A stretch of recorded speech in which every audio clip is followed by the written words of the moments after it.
Okay, good day to our recorded video. Now we will have our problems related to finding the tangent line and normal line of a curve on a given point. So first, find the equation of the tangent line to the parabola y is equal to square root of x for letter A at point 0, 0 and at letter B at point 1, 1. So first thing to do is to find the slope, diba? The MTL. So MTL stands for y prime or the dy over dx of our given equation. Since y is equal to square root of x, our derivative will become y prime is equal to 1, sorry for that, 1 over 2 square root of x. So since ang unang hinahanap sa atin at point 0, 0, our x here is equal to 0. Therefore, our y prime, let's just substitute 1 minus 2 square root of 0. Since 1 over 0, it is undefined. Again, pag undefined po yung ating y prime, automatically, ano ang long line po natin? We will have a vertical line. Which is, anong value niya? X is equal to 0. Diba? Kung ano yung value niya. So, since kung ayaw nyo maniwala, no, we can substitute it in our given slope. Y minus y sub 1 is equal to m times x minus x sub 1. Y minus 0, still undefined to. Then, ito ay x minus 0. Okay? So, since automatically, sabi nga natin, pag may nag-undefined tayo, ang ating equation pa rin still maging x is equal to 0. Next. Paano naman po sa letter B?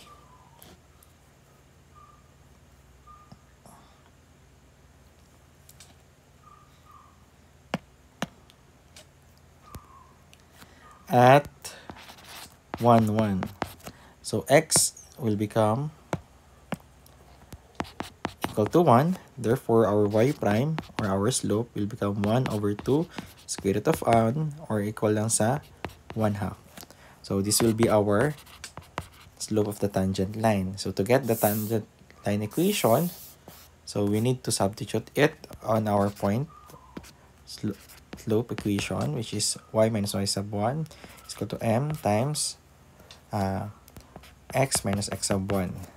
So, y minus yung point, first point natin, which is y na 1 is equal to 1 half times x minus 1. Simplify this, we will have 1 half x plus as minus 1 half, then plus 1. Simplifying this, our equation is equal to y. Y is equal to 1 half x plus 1 half.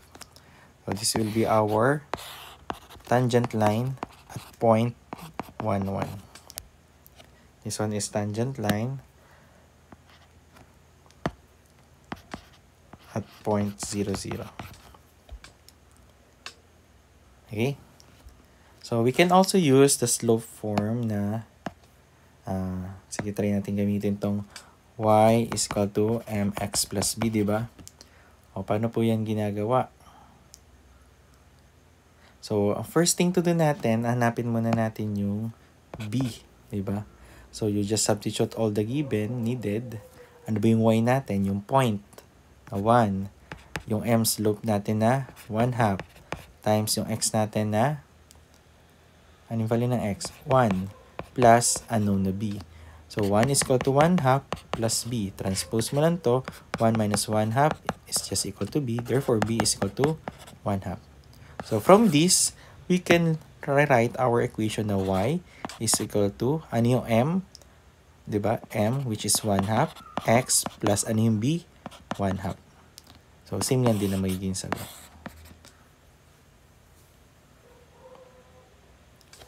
Diba, if you can recall, ang b natin, yan yung y-intercept natin. If we graph this, yan yung tatama sa 1 half dapat. Ay, sa y. Yung 1 half ang tatama sa y.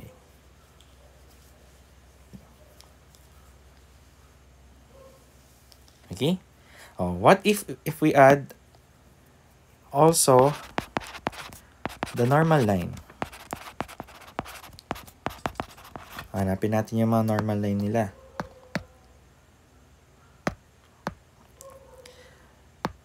So, if we have a normal line dito, so, di ba? Kung ang y prime mo is undefined dito, 1 over 0, di ba? Equal yan sa MTL. Si M and L ay katumbas ni 1 over y prime. So, mababaliktad, magiging 0 over 1. Okay, pag 0 over 1, anong value niyan? O kaya yung slope natin ay equal kay 0, ay horizontal. Horizontal siya. Anong value yun? Therefore, y is equal to 0. Ito po yung normal line at 0, 0. Dito, paano naman to? Ang y prime natin dito ay 1/2. Please take note na negative reciprocal to. Still, negative 0 is 0 pa rin naman yun. Wala tayong value kasi 0. So, it is the MTL. To get the normal line, negative of y prime, which is, negative reciprocal niya is, kung nahililito kayo in negative reciprocal, pwede nyo po siyang isolve. Magiging negative 1 over 1/2. Still, magiging negative 1 times reciprocal neto, magiging 2 over 1 or just equal kay negative 2. And substitute nyo lang po para makuha natin equation. So, sa y is equal to mx plus b. Si y ay 1 is equal to negative 2. Tapos si x ay 1 plus b. Hanapin muna natin yung y-intercept niya. So, magiging 1 is equal to negative 2 plus b, or b is just equal to 3. Therefore, our equation is y is equal to m na negative 2x plus 3. Ito yung ating normal line at point 1, 1. So, I will use Desmos to verify our answers. No? So, let's have our site. Delete ko lang to. So, our equation is y is equal to square root ni x.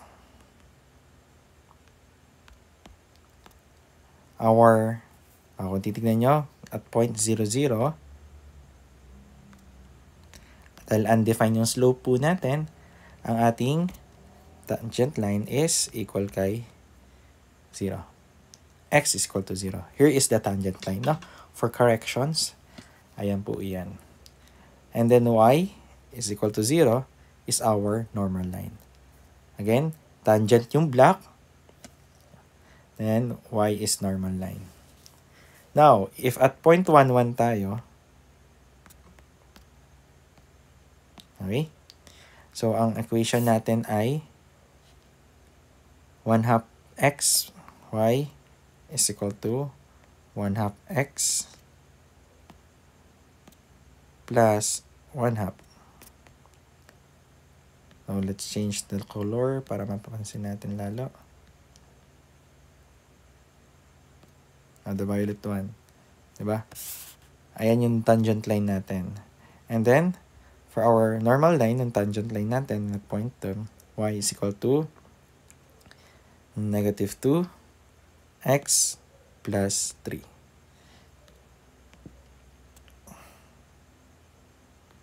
Yan yung orange. Ito yan. Okay? So, our equation is yung naka-color green na curve. Yung black is the tangent line at 0, 0. And normal line, yung y is equal to 0. Then, yung violet is tangent line at 1, 1. And yung orange is the normal line at 1, 1. Okay? Question? So, if you have question, you can message me or you can reply on our MS Teams. So, moving on, example number 2. So, we need to locate the point on parabola, which is y is equal to x squared minus 2x plus 1, where the tangent line is horizontal and horizontal lang. Then find also the equation of the tangent line and the normal line. Okay? So, again, our equation here is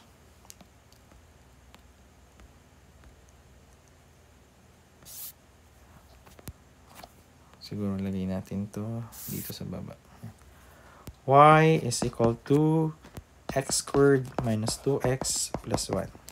So to get the slope of the tangent line, which is y prime, it is 2x minus 2. And based on our given, the tangent line should be horizontal. Again, kapag yung tangent line natin is horizontal, the value of y prime should be equal to 0. Okay? So, dapat equate natin to sa 0. And we will get the point ng x kung kailan horizontal to. No? So, we can solve the point of x. Kasi isa na lang yung unknown natin from dito. Point at x. At x pala. So, we can have 2x minus 2 is equal to 0. Therefore, 2x is equal to 2. Divided by 2 both sides, x is equal to 1. Therefore, at x is equal to 1, dun magzi-0 yung tangent line natin.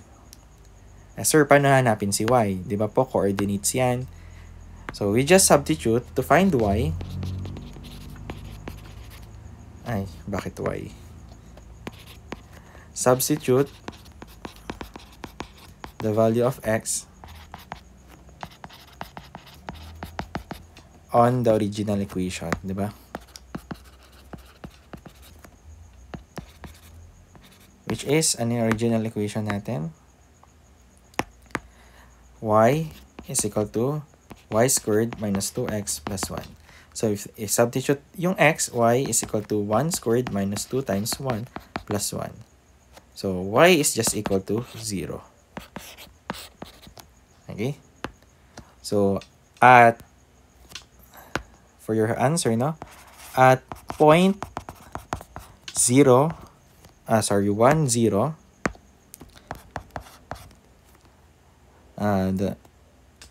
the tangent line on y is equal to s squared minus 2x plus 1 is horizontal. Now, hinahanap yung equation din, no? So, let's find the equation of tangent line and the normal line. Okay? Since MTL natin ay 0, yeah. So, if we substitute it sa y is equal to mx plus b, so y is just equal to b. So, anong value ng b natin? Again, ano ginagawa natin? Diba? Kino-compute natin siya. Pero, ano mapapansin nyo po? Sabi natin kanina, kapag horizontal line, kung anong value ng y, yun lang din yung value natin. Then, kung ano yung value ng, pag vertical, kung anong value ng x, yun, kung ano yung value ng x, kung ano yung point ng x, yun din yung value natin. Diba? So, if we try to substitute, diba, y is 0, sulit ko. M is 0 times 1 plus b. Still b is just equal to 0. Therefore, our equation for tangent line is y is equal to 0.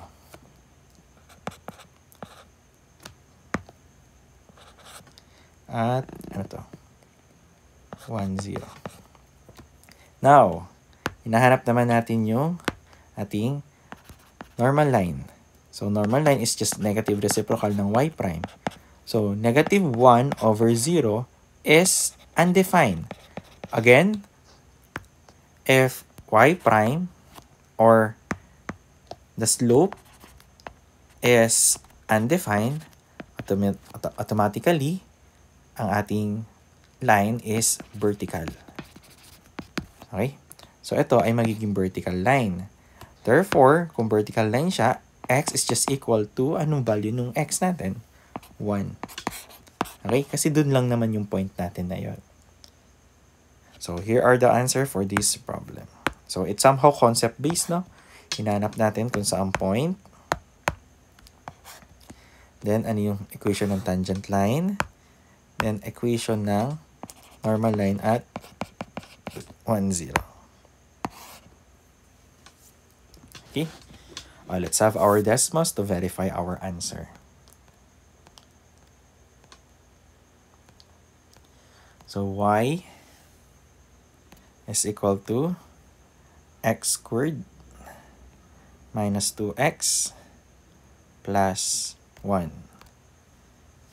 So, as you can see, di ba, dito sa point na to, dyan lang naman talaga magiging horizontal yan. So, at point 1, 0, ayan, our tangent line here is y is equal to 0. And our normal line is x is equal to 1. Diyan kasi magiging perpendicular siya. Okay?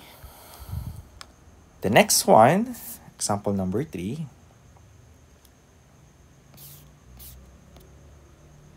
So here we need to locate a point again on x cubed plus y cubed is equal to 6xy, where the tangent line is first horizontal and the tangent line is vertical. So again, kailan magiging horizontal yung ating tangent line? Kapag yung slope po ng tangent line, diba, or yung y prime niya ay equal kay 0. Pero si vertical naman, kapag yung slope niya ng tangent line or ng normal line, madalas kasi normal line kasi siya yung nagiging vertical sa kanya. Pero also, we can have a tangent line na vertical, no? MTL na y prime niya ay undefined. So ngayon, unahin muna natin yung horizontal. So to get the MTL, ano kailangan lang natin? Is the y prime or the dy over dx. Since our equation is in implicit form, which is x cubed plus y cubed is equal to 6xy, so magkakaroon tayo ng implicit differentiation. So we will have 3x plus derivative of 3y cubed is 3y squared y prime is equal to 6 times derivative ng x and y. X times y, so kabisado na natin yan, is xy prime plus y. Okay? So magiging 3x plus 3y squared y prime is equal to 6xy prime plus 6y. Okay? So let's factor out the y prime to get the value of our tangent line. Slope of the tangent line. So magiging ito ay 3y squared y prime minus 6xy prime is equal to negative 3x plus 6y. So y prime is 3y squared minus 6x is equal to negative 3x plus 6y. So, correction here in sa mapay section, no? Parang na-distribute to, pero dapat ang y prime natin ay negative, nawala yung squared. Ito, walang squared. Yan. Negative 3x squared plus 6y all over 3y squared minus 6x. Ayan po yung ating first derivative. Now, anong point yon? Saan natin nahanapin yung point? Diba? So, we have this 3x squared plus y plus 6y all over 3y squared minus 6x. So, ang kagandahan kasi, di ba, kung naka-explicit form yung pinaka-original equation natin, di ba, pwede nating i-substitute yung value ng y katulad ng ginagawa natin sa quiz or do sa before, sa higher order derivative. Pero ngayon, naka-implicit, di ba, ang hirap i-alisin yung y. So, ano mas magandang gawin? Mag-assume tayo ng value ngayon. Ano ba yung rules na hinahanap natin? Dapat daw mag-0 yung itong value na to. Kailan ba mag-0 to? Dapat nag-equal siya sa 0. Mag-0 lang siya once na yung denominator mo ay may value at yung taas ay 0, di ba? 0 over a is just equal to 0. Okay? So, ngayon, we will find a value of x na x and y, no? Hindi lang x. X and y na hinahanap natin. We will find value of x and y on the numerator, which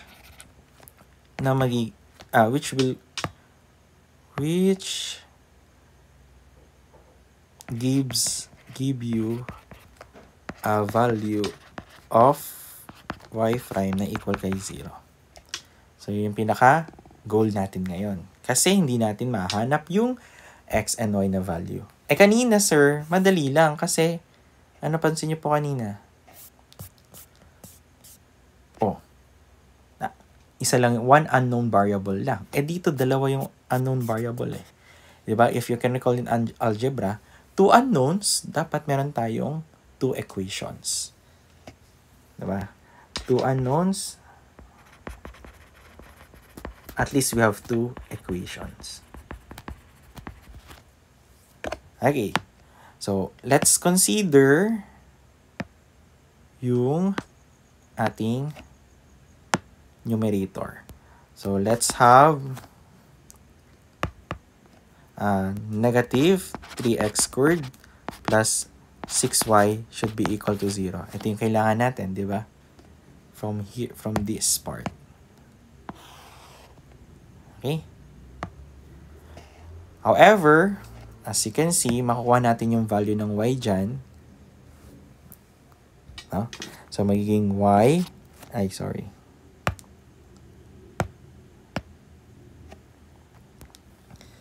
So, isang equation pa lang to, no? So, we can have 6y is equal to 3x squared divided by 6. So, y, tama ba? Yung kopya natin. Y is equal to x squared over 2. So, ito yung first equation na pwede natin gamitin. Now, saan tayo kukuha ng second equation? Kasi, sabi natin, 2 unknowns, 2 equations. Obviously, ang gamitin natin, yung original equation, katulad ng ginawa natin kanina. Y cubed is equal to 6xy. Kasi kanina, kung maalala nyo po, doon natin, to find y, ito, substitute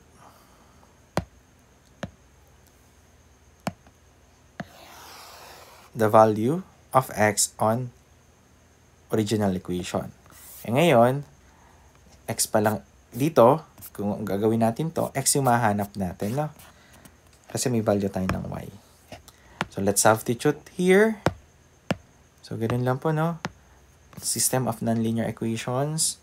So, magiging x cubed plus y na x squared plus 2 cubed is equal to 6 ng x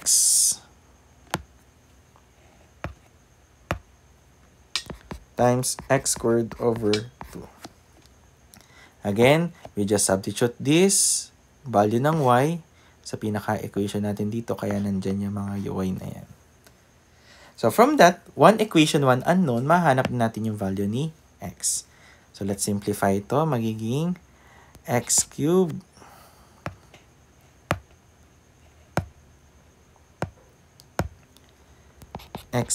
plus x raised to 6 over 8 is equal to, cancel to, mababawasan 3. So, 3x cubed. So, we need to, parang mas simplify pa yung equation. Let's multiply them both side by 8. So, kasi mas mawalan tayo ng fraction. So, magiging 8x cubed plus x raised to 6 is equal to 24x cubed. Then, let's just, ano mangyari? Transpose natin. So, magiging, so, isolate natin, equate natin sa 0 rather, magiging 8x cubed minus 24x cubed plus x raised to 6 is equal to 0. So we will have negative 16x cubed plus x raised to 6 equal to 0. From this, we can have the value of x. Paano tayo magkakavalue dyan ng x? O, pag iniwan ka na, may x ka na. Charot. O, punta tayo dito. So we can have here na x cubed, factor out mo, magkakaroon ka ng negative 16 plus x cubed. Tama? Is equal to 0. Pinactor out lang natin. Okay? So, ayusin ko, no? Meron tayong, ayusin ko dito. X cubed na x cubed minus 16 is equal to 0. So, di ba mapapansin nyo, pwede nyo siyang i-intercept. So, x cubed is equal to 0. Then, yung x cubed minus 16 is equal to 0. Therefore, the first value of x can be a 0. And the second value of x is x cubed is equal to 16. Cube root of 16 is, paano natin i-cube root yan? Let's find the factor na 3 beses na pwede sa kanya. 2 times 2 times 2 times 2 times 2 times 2 is 8. Pwede. 8 cube root of 8 times 2. So, cube root of 8 is just 2. So, 2 cube root of 2. Okay. So, that's the value, second value of x. So, after finding the value of x, we can now find the value of y by substituting it on equation na y is equal to x squared over 2. So, y is equal to, may dalawa tayong value, no? Isang x na equal kay 0.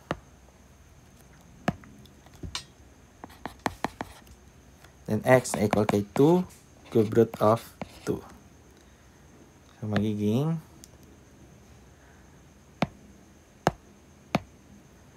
y is equal to 0 over 2.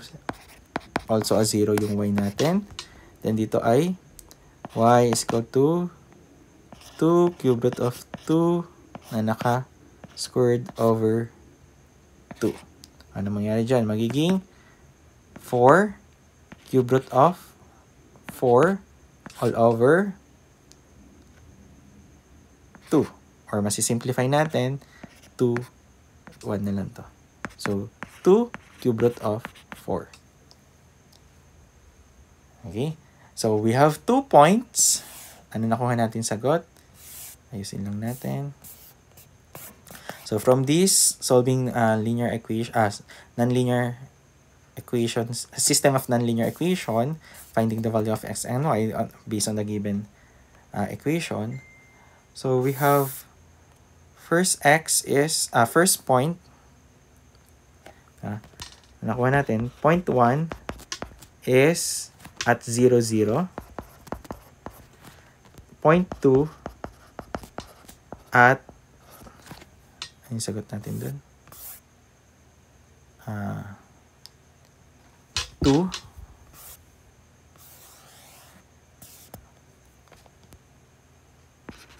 cube root of 2 and then 2 cube root of 4. Okay? Now, alin dyan yung ating point na take note? Ano kailangan natin? Yung ating tangent line should be horizontal.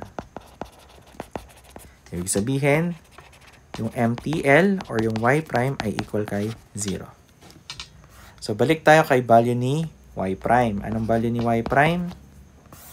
Ang value ni y prime ay eto. Alam ko pwede i-drag. Let's try.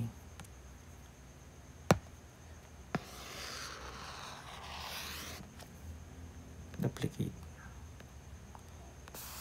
Okay. Ayan. Ay, nasa napunta? Isulat na lang natin para mas mabilis.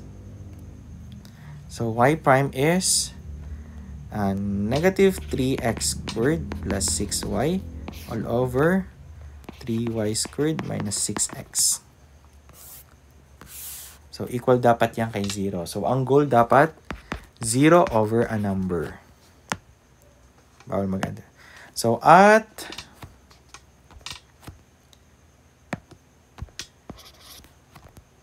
0, 0 na first point natin. Check natin. Ito. So, ang y prime mo ngayon dyan is negative 3 times 0 squared plus 6 times 0 all over 3 times 0 squared plus minus 6 is 0. Kung mapapansin nyo, 0 over 0, indeterminate. So, hindi yan yung gusto natin.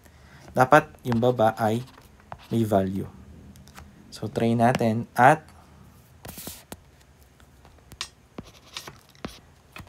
2 cube root of 2 and 2 cube root of 4.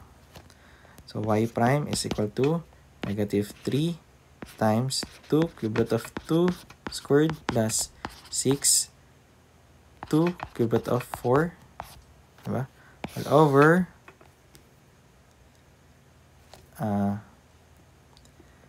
3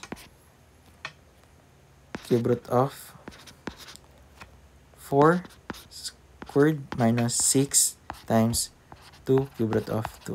Before that, pwede pa pala natin i-simplify, no? Kasi may 6. So, pwede natin i-factor out yung 2.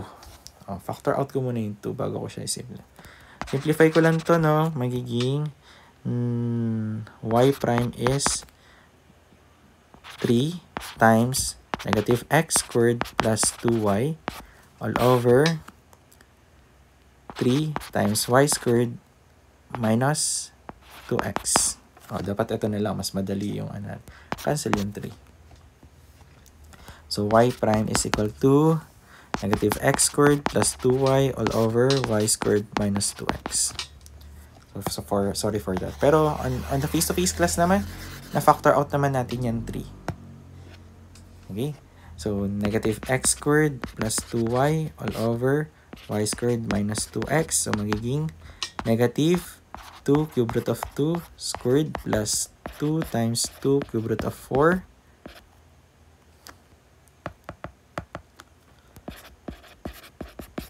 all over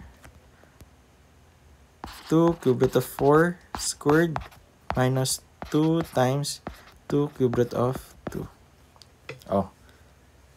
Double check natin kung magzi-0 yung taas. So, simplify natin. Magiging negative 4 cube root of 4. Diba? Plus 4 cube root of 4. All over 4 cube root of 16 minus 2. 4. Minus 4 cube root of 2. Masisimplify ba natin to? Ito, pwede pa itong simplify, di ba? Cube root of 16. Pwede nyo siyang gawing 4 times 2 cube root of 2. So, ito ay 8 cube root of 2. Same na sila ng denominator. 8. Para na silang cube root of 2. So, magiging sa taas cancel, 0 all over 8 minus 4 is 4 cube root of 2. In this part, na-satisfy natin yung ating conditions na 0 over 4 square root of 2 and y prime ay 0. So, for letter A pa lang yon. Ang sagot natin ay hindi 0, 0, kundi 2 cube root of 2 and 2 cube root of 4. Diyan po sa point na yan, giging horizontal yung ating tangent line. And now, next, letter B. Vertical naman. Ang haba, no?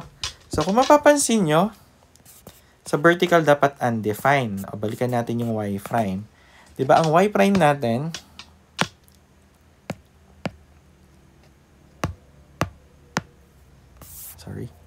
for letter B, ay, mali nga.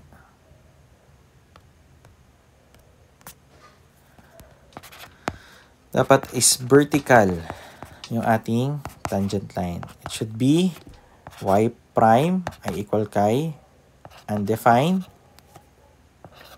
or a number over a 0. As you can see, kung ito ay y prime is equal to negative x squared plus 2y all over y squared minus 2x, yung taas kanina, di ba, ginawa nating 0 over a. Ngayon, kailangan natin ang y prime ay a over 0.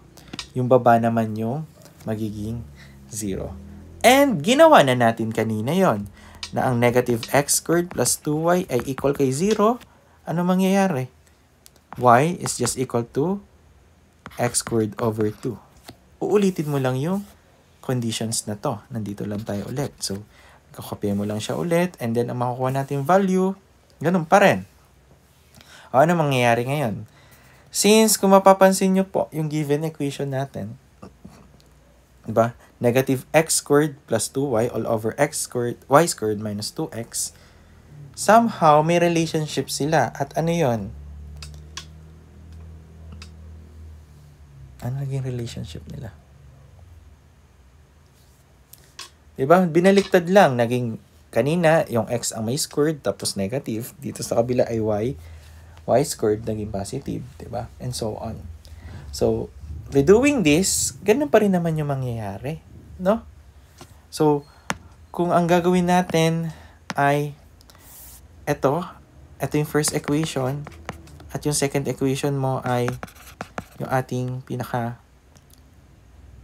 first part na x cubed plus y cubed is equal to 6xy.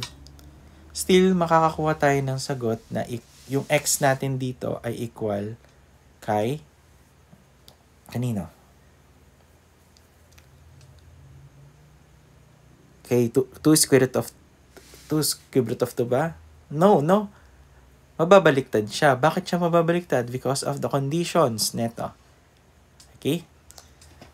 So, kung mababaliktad siya, we can have na lang na we can transpose to na ang x na natin ngayon ay 2 cube root of 4. Then, yung y natin ay 2 cube root of 2. So, let's check kung tama, no? Pag y prime, pag inuna mo yung x pa rin, 0, 0 pa rin yun. Ang y prime mo pa rin, pag 0, 0, hindi pwede yan. No? Not possible. Try naman natin dito, o kung gagawin mo ulit yon, di ba? Ang mangyayari lang dyan, ang y prime mo mababaliktad, dito ay 4 cube root of 2, sa baba ay 0. So, dito, na-undefine natin yung ating given value. However, negative lang dito. No? Magiging negative lang kasi magbabaliktad na siya. So, magiging, sige nga, substitute natin, negative x na negative 2 cube square root of 4 plus 2 times 2 cube root of 2. May value yung task na yan. And sa baba ay makakancel out, di ba? 2 cube root of square root of 4 squared minus baliktad yata. Dapat yung x ang nasa baba.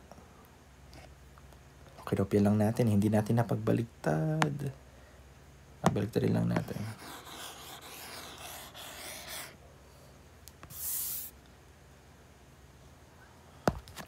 So, y prime sa taas ay yung may value na y squared na 2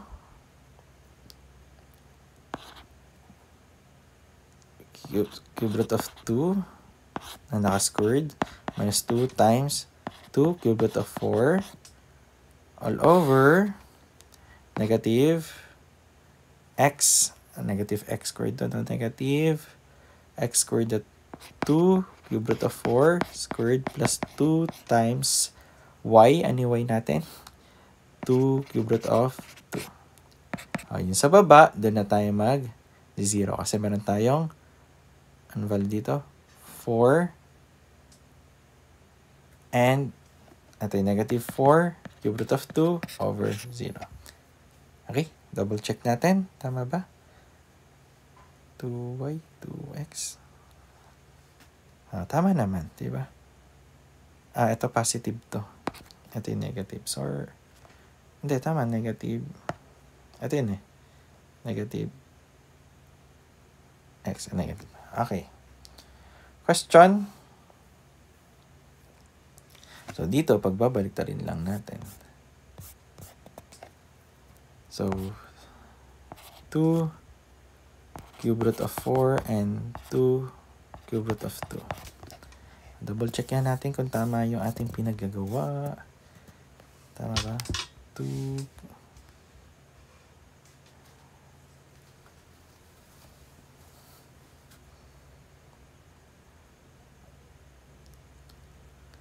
minus x squared. Ito yun.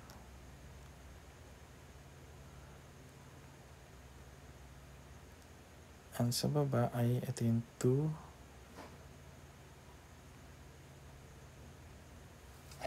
Wait lang, parang yung sign yung mababago sa baba.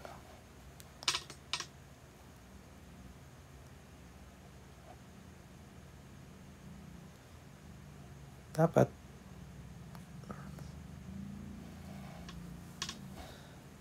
nalito na ako. 2y 4 cube root of 2. Tama, 4 cube root of 2. Then, sa baba ay x.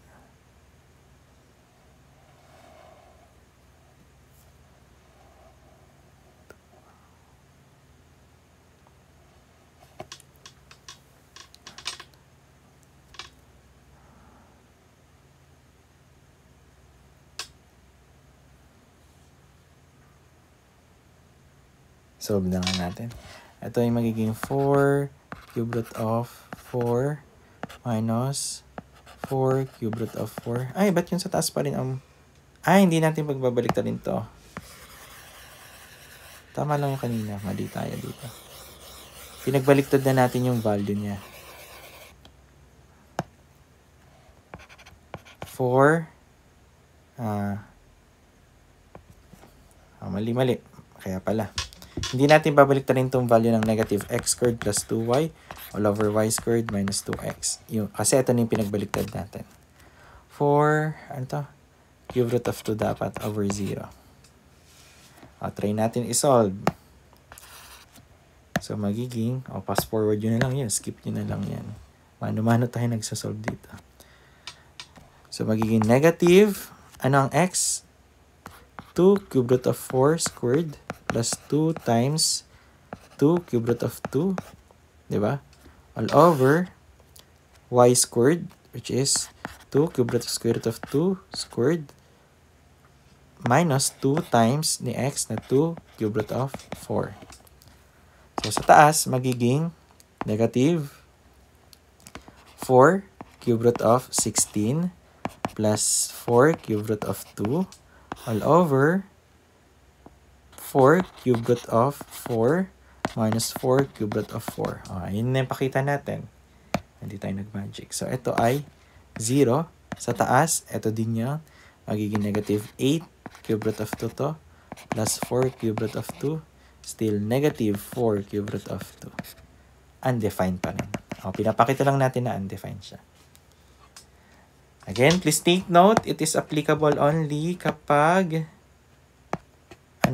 may relationship to sa kayong original equation natin. X cube plus y cube, parehong x cube, parehong naka-cube. In terms ng 6xy, 6 na x, 6 na y din. Okay? Next, last number. So here you need to practice your solving the value of finding two unknowns into equations.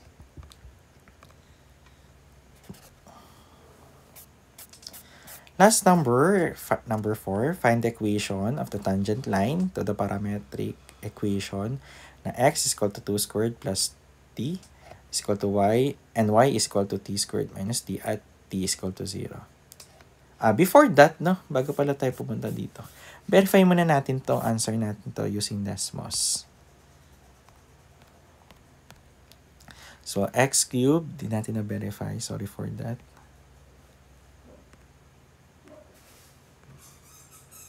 Then, plus y cubed is equal to 6xy. So, this is our graph, no? At 0.00, tignan nyo. Oh, ano mangyari sa kanya? Possible ba dyan? Tangent line ba yan? Hindi, no? Kasi dalawang beses tumama yung curve sa kanya. Okay? So, try natin yung binigay natin na 2 cube root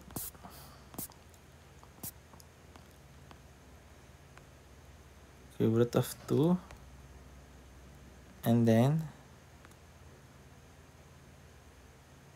2 cube root of 4. Ay. Okay. Di ba? So, from that point, horizontal yung ating alin? Ang ating tangent line. Pag horizontal, anong value ng horizontal? Yung y. Ano ba yung y niya? 2 cube root of 4. Okay? Now, vertical. Try natin pagbalik ta rin. 2 cube root of 4. Then, 2 cube root of 2.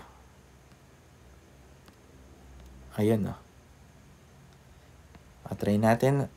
Pag vertical, ano kailangan natin? Yung value ng x niya, which is x is equal to 2 cube root of 4. Okay.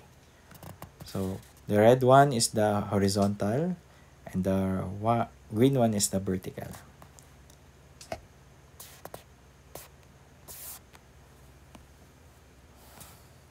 Now, last number, parametric. So, here, to get the first derivative, di ba? Yung tangent line natin ulit. Tangent line equation, no? To get the MTL, di ba? Get the slope first. Again, no? Last example, mas detailed natin. Pag hinanap yung tangent line, equation po yan. So, and sinabi, equation of the tangent line, y is equal to y prime is equal to MTL, which is x minus x sub 1. Or, you can have y is equal to MTL x plus b. So, yun yung kailangan nyo pong pinaka-final answer. Since wala pa tayong MTL, si MTL ay equal lang yan kay y prime. Diba? So, si dy over dx yon. Eh, nagkataon, parametric yung binigay sa atin. So, you need to find first the dy over dt all over dx over dt. O, si dy over dt, kunin mo lang yung derivative neto. Diba? Magiging 2t minus 1. So, dito yon 2t minus 1 all over dx over dt, which is 2t plus 1 naman. 2t plus 1. Okay?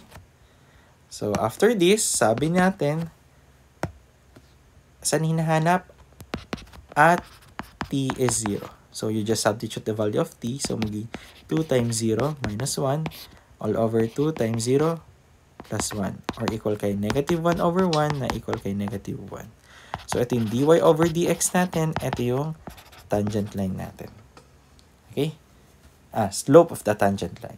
So, substitute natin. Magiging, hanapin mo na y is equal to MTL x plus b. Ngayon, may MTL na tayo, which is negative 1. Ano naman si x? Kunin natin sa pinaka-equation na binigay. So, we can get x with t squared plus t. And nagkataon, ang t natin ay 0. Therefore, ang x mo ay magiging 0 squared plus 0, still a 0. Sa y din, ngayon din, t squared minus t is 0. Therefore, y is equal to 0 squared minus 0, 0. So, si y mo ay 0, sa x mo ay 0. Therefore, anong b mo? Okay, 0 times 0 plus b. b is still a 0. Okay? So, anong pinaka-equation natin? Wala tayong y-intercept based on that. So, our equation now is y is equal to negative 1 times x plus 0, or y is just equal to negative x. So, ito po yung pinaka tangent line at t is 0. Okay? Dagdagan natin. What if hinanap yung normal line?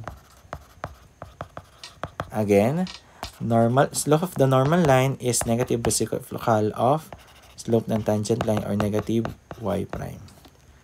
So, negative 1 over, anong y prime? Ang y prime natin, ito, negative 1. So, magiging positive 1. So, ang MNL natin ay 1. So, mapapalitan lang siya. Still, ganun pa rin yung value ng x and y natin, 0, 0. So, just y is equal to x yung ating magiging normal line at t is equal to 0. Okay?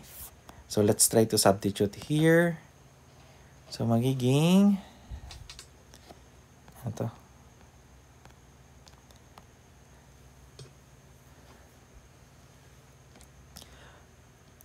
Dahil parametric siya, no? Gagawin natin siyang point pero naka-equation. Si x ay t squared plus t. Yan yung x natin. Comma. Then, x ulit, t squared minus t. Ayan yung pinaka-graph natin. Pwede natin dagdagan para ma-extend natin. So, 10. Gawin natin 10. 10. Yung value ng t natin ay dapat negative 10. Ayan. Okay? So, ngayon, ano yung slope na, yung tangent line natin? Dapat y is equal to negative x. Ayun yun. At ang normal line naman natin is y is equal to x. At yung perpendicular na yun. Okay? So, that's end our recorded video. So, it's about learning, no, yung topic natin. And from the other section is somehow ito yung gagawin nating discussion. Okay, again, for your inquiries, no, I open my MS Teams or you can chat me. So, for more questions and inquiries, pwede din naman sa comment nyo sa ating MS Teams doon sa pag-post, dito sa nakapost na to. Kung saan nakapost tong discussion na to. Okay, so good luck to your quiz next meeting.